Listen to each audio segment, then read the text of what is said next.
मखान सरस बोल मुस्की मुखपान, यानी हर कदम पर तालाब, मछली, मखान और मुस्कुराहट के संग मुंह में पान की उपस्थिति वाले मधुबनी, दरभंगा, सीतामढ़ी, सुपौल, पूर्णिया, अररिया, किशनगंज और कटिहार जिले के संग ये चीजें काफी पारंपरिक पहचान से जुड़ी हुई हैं।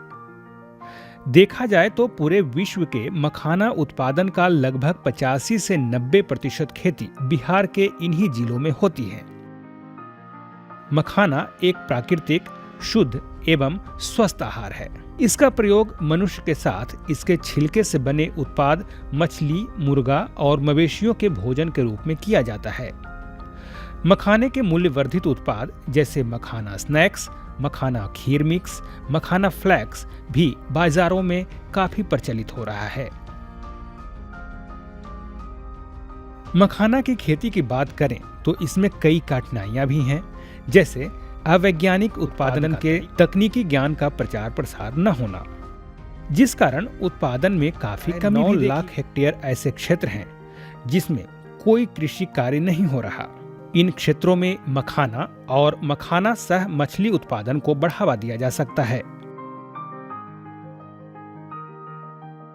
बिहार कृषि विश्वविद्यालय के वैज्ञानिक इन सभी पहलुओं को ध्यान में रखते हुए निरंतर शोध कार्य में लगे हुए हैं। साथ ही साथ उनके शोध से यह भी पता चला है कि किसान मखाना के साथ मछली भी पालन कर सकते हैं।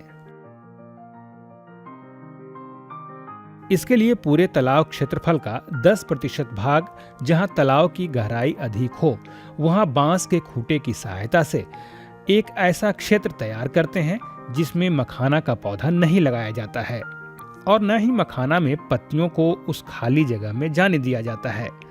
इस खाली जगह को वैज्ञानिक भाषा में रिफ्यूज एरिया कहा जाता है। मछलियां पूरे तालाब में घूमकर इस खाली क्षेत्र में आरामगाह के रूप में उपयोग करती हैं। मखाना सह मछली पालन के लिए तालाब में रेहू, कतला, मृगल मछलियों की 3 इंच की 4800 से 5200 अंगुलिकाओं को प्रति हेक्टेयर की दर से मार्च-अप्रैल महीने में क्रमशः 40, 30 और 30 के अनुपात में डाल सकते हैं।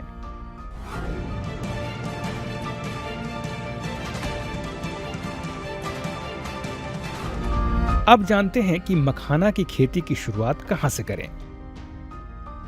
सबसे पहले मखाने की खेती में प्रयोग होने वाले उपकरण से रूबरू कराते हैं। मखाने की खेती में बांस, लकड़ी और अन्य वस्तुओं के बने उपकरणों का प्रयोग होता है। गांज, यह भी बांस के कमानियों से बना हुआ उपकरण है, जिसकी लंबाई लगभग 50 सेंटीमीटर और परिधि 35 सेंटीमीटर होती है। इसका उपयोग गुर्री को तालाब में जमा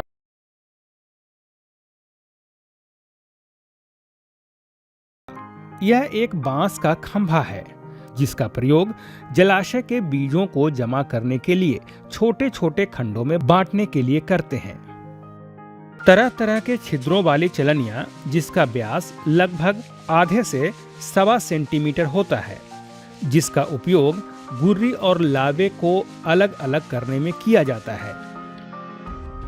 अफरा एवं थापी, यह लकड़ी की बनी होती है और अफरा चौरस और गोलकार आकृति का होता है, जिस पर रखकर गर्म बीजों को फोड़ा जाता है और थापी को बीजों को फोड़ने के लिए हथौड़े के रूप में प्रयोग किया जाता है।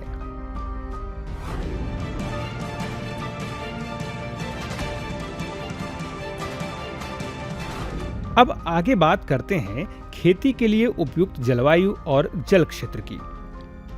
मखाने की खेती स्थिर जल वाले क्षेत्रों में की जाती है, जिसका औसतन गहराई खेत पद्धति के लिए कम से कम 1 फीट और तालाब पद्धति के लिए 1 से 1.5 मीटर उपयुक्त माना गया है। मखाना की अधिक उत्पादन प्राप्त करने के लिए केवाल या काली मिट्टी अधिक उपयुक्त होती है। अक्सर देखा गया है कि पारंपरिक रूप से मखाना की खेती जलाशयों में ही की जाती है, जहां वर्ष भर पानी जमा रहता है। लेकिन किसान भाई, आप ऐसे निचले जमीन का प्रयोग भी कर सकते हैं जहां पानी की गहराई 1 से 2 फीट और जल आपूर्ति सुनिश्चित हो।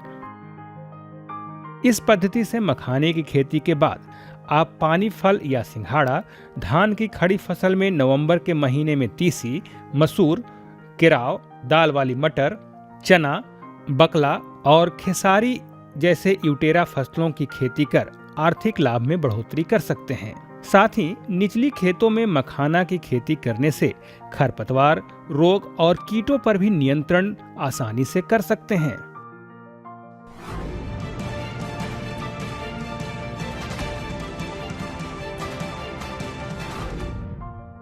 जलाशयों के चुनाव के बाद बारी आती है तालाब की सफाई की। मखानों के बीज बुआई से पहले तालाबों से जलकुंभी या अन्य जलीय घास को अक्टूबर-नवंबर माह के अंत तक निकाल देना चाहिए। ऐसा नहीं करने पर खरपतवार के कारण मखाना की वृद्धि में रुकावट पैदा होती है, जिससे मखाने के उत्पादन में कमी आएगी। खरपतवार नियंत्रण के लिए रोपाई के लगभग 45 दिनों के बाद पत्तियों द्वारा पानी की ऊपरी सतह ढकने तक निराई करें।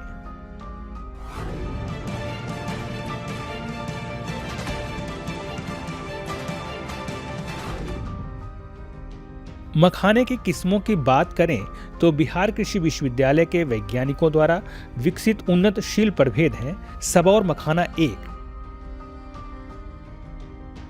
इसके बीज की ऊपरी सतह चिकना, चमकदार, हल्के काले और गहरे भूरे रंग का होता है। साथ ही इसके छिलके की मोटाई सबसे कम यानी 0.29 मिलीमीटर होती है। अगर उत्पादन की बात करें तो एक पौधा से लगभग 20 से 27 फल की प्राप्ति होती है। गुर्री प्राप्त होता है। इस प्रभेद की सबसे खास बात यह है कि इसके 100 किलो बीज से 55 से 60 किलोग्राम मखाना आप प्राप्त कर सकते हैं। इसके अलावा मखाना अनुसंधान केंद्र दरभंगा द्वारा विकसित प्रभेद है स्वर्ण वैदेही। इसे भी आप लगा सकते हैं।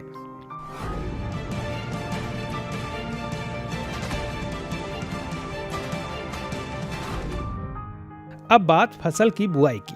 मखाने की बीज की बुआई सामान्यतः दिसंबर से जनवरी तक की जाती है।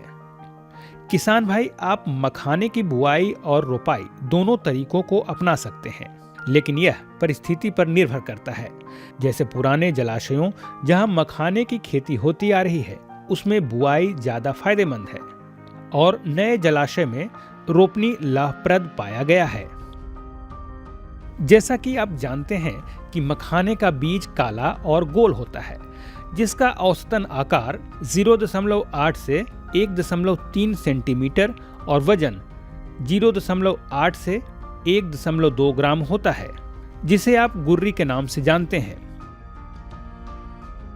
बीज दर की बात करें तो रोपाई विधि में 22 से 25 किलोग्राम प्रति हेक्टेयर और सीधी बुआई में 40 से 45 किलोग्राम प्रति हेक्टेयर बीज की आवश्यकता होती है।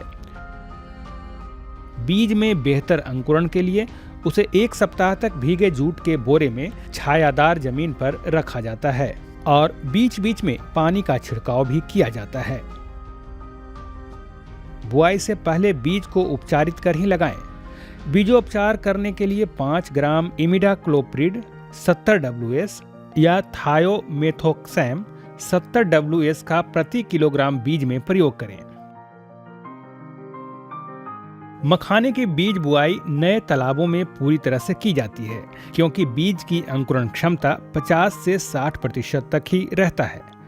अगर पौधों की संख्या एक जगह पर ज्यादा हो जाए तो उस जगह से पौधे निकालकर खाली जगहों पर प्रत्यारोपित कर सकते हैं। मखाने के पौधों की रोपाई की बात करें तो इसकी 2 विधियां हैं। पहला, मखाने की थालायुक्त पौधे से निकालकर रोपाई, और दूसरी विधि में मखाने के पौधे जिसे तालाब से निकालकर जिसके जड़ में मिट्टी नहीं रहती है रोपाई करते हैं। मखाने की रोपाई के समय पौधे से पौधे और कतार से कतार की दूरी लगभग 1 से 1.25 मीटर तक रखी जाती है। पौधरोपण का कार्य सामान्यतः मार्च तक पूरा कर लिया जाता है ताकि फसल से अधिक पैदावार मिल सके। किसान भाइयों, मखाने में भी उर्वरक की आवश्यकता पड़ती है। रासायनिक उर्वरक के रूप में नाइट्रोजन 75 अनुपात, फास्फोरस 45 अनुपात और पोटाश 30 और चूना 40 से 50 किलोग्राम प्रति हेक्टेयर की दर से प्रयोग कर सकते हैं। इसके लिए आधा नाइट्रोजन फास्फोरस, पोटास और चूने की पूरी मात्रा खेत की आखिरी तैयारी के समय और शेष आधी नाइट्रोजन की मात्रा को 4 से 5 बराबर भाग में बांटकर घोल बना लें और उसे रोपाई के 20 से 25 दिनों के बाद प्रत्येक 15 दिनों के अंतराल पर मखाना के पत्तियों पर छिड़काव करें।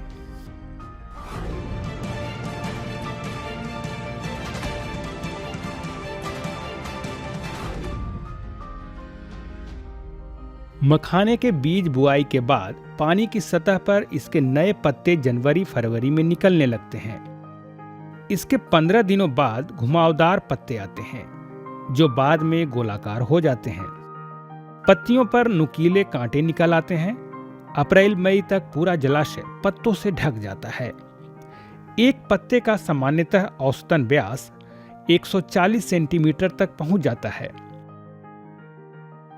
मखाने की जड़ रेशेदार और तलहटी के गाद में काफी गहराई तक जाते हैं। अप्रैल माह में पौधों में फूल आना प्रारंभ हो जाता है।